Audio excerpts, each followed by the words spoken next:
all my fight fans? So much crazy news took place last week in the MMA world. What are we going to do, guys? What are we going to do?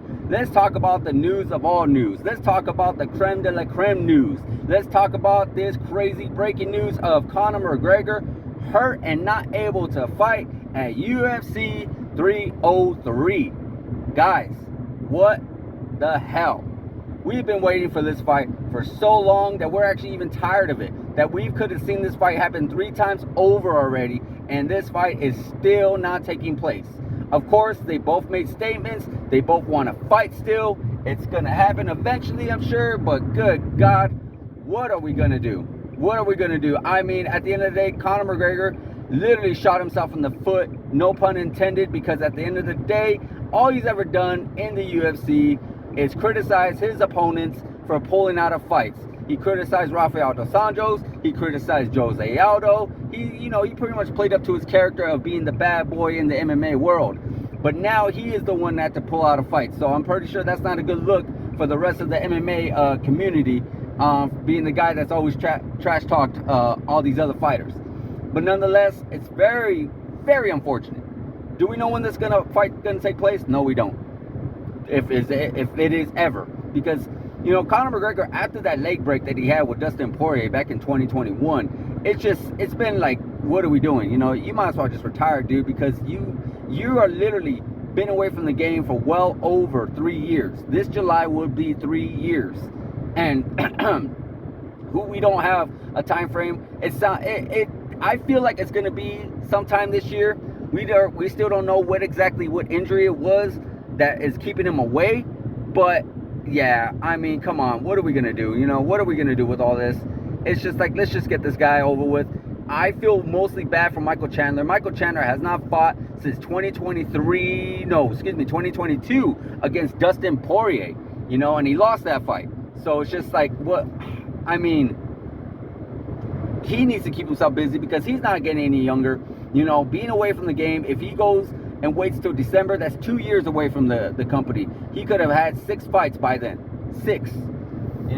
He could have got paid, if not more or double than what he's going to get paid for Conor McGregor. That's if he's going to get paid anything extra. I know on the paper or on the books, he won't, but you never know with the UFC. They might slip him a couple dollars here and there, here and there, here and there. And what I mean by a couple dollars, I mean a lot more than that, of course. So, but he's not the only one that's injured, Conor McGregor. We got Khamzat Chimaev that's supposed to be fighting in, I believe it's either Abu Dhabi or Saudi Arabia, against Robert Whittaker this coming Saturday, but unfortunately, he is violently ill. He is sick. That's very unfortunate. Khamzat Chimaev, ever since he got COVID back in 2020, his career has been an up and downward spiral. He's had some really good fights, some really good moments. Then he's actually had to pull out some fights. Then there's these overseas issues that he's not able to travel very much. Now, of course, he hasn't been the healthiest.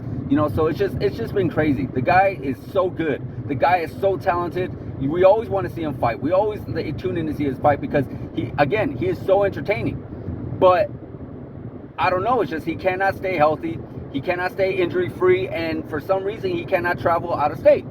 And that's a big issue, especially with the UFC, especially if you ever want to fight for the championship. You got to be able to fight within the states as well, especially here in Las Vegas, New York, wherever the fights may take place. But, the fight capitals of the world, you definitely want to fight there, for sure.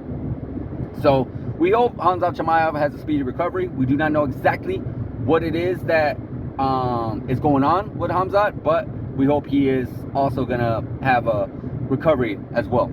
Also on the injury list, you have Jamal Hill. I believe he has some kind of ACL injury or MCL injury. We all know what happened. He had torn his Achilles last year, I believe it was. Last year or 2 years ago, I want to say.